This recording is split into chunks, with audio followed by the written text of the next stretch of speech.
All right, so here we're supposed to define the two variables and then translate the sentence into an inequality. So the Democratic candidate beat the Republican by at least 7 percentage points. All right, well, for simplicity, let's say D is equal to the Democratic, and then R is our Republican. Okay. And if they beat them by at least 7 percentage points, that means D has to be greater than or equal to the Republican plus 7. Okay. Or what we could say is if we want to have everything on one side, if we subtract that R, D minus R has to be greater than or equal to 7. Okay.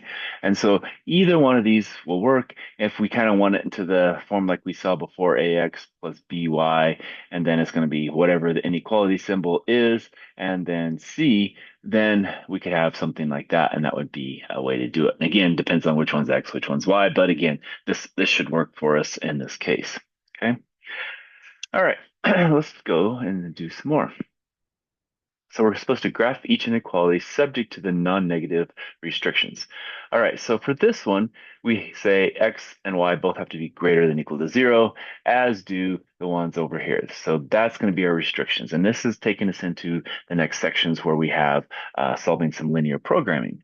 And so what we're going to do, well, we can do several things. On this one, what I would say is let's solve for Y, and then we can plot points that way. So if we subtract 16x, and subtract 16x, we get a minus 12y, or did one go? There we go. Minus 12y is greater than or equal to minus 16x plus 4800.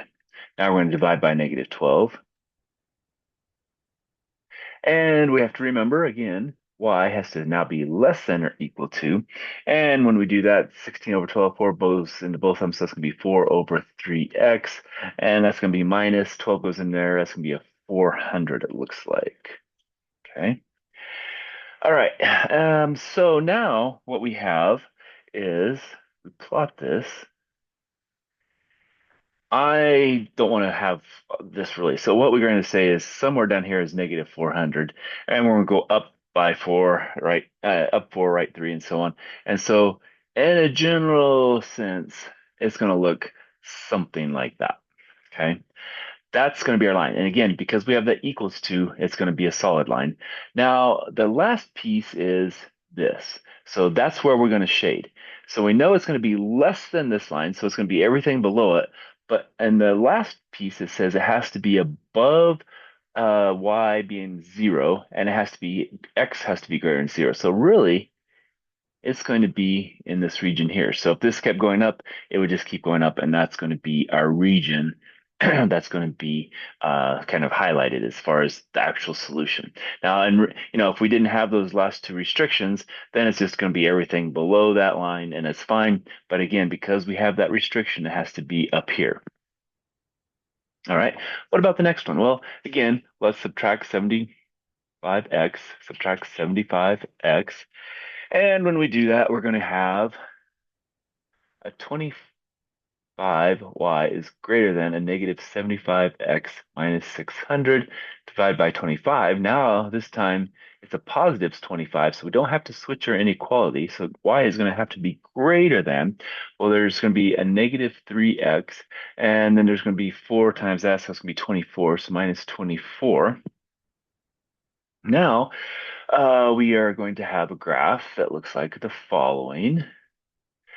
So negative 24, so that's again, this is all relative terms. So that's gonna be somewhere down here. And our slope is negative this time. So now our slope, oops. Now notice I did something wrong because this time I don't have the greater than equal to. So what we're gonna have to do is we're gonna have to erase that and try to make it a dotted line. So it's gonna something like that. And we want it to be greater than or greater than that line. So it's going to be everything up here. But again, our restrictions say it actually has to be everything in this region. And so this is really going to be our solution to this one. It's going to be everything up in the first quadrant is going to be the solution to this one. Notice it doesn't have anything down here, even though that's part of the solution without those restrictions. Those restrictions are really going to be kind of what we come across later. And so that's going to put us into that area there. All right, so let's stop with that one and we'll come back for another one.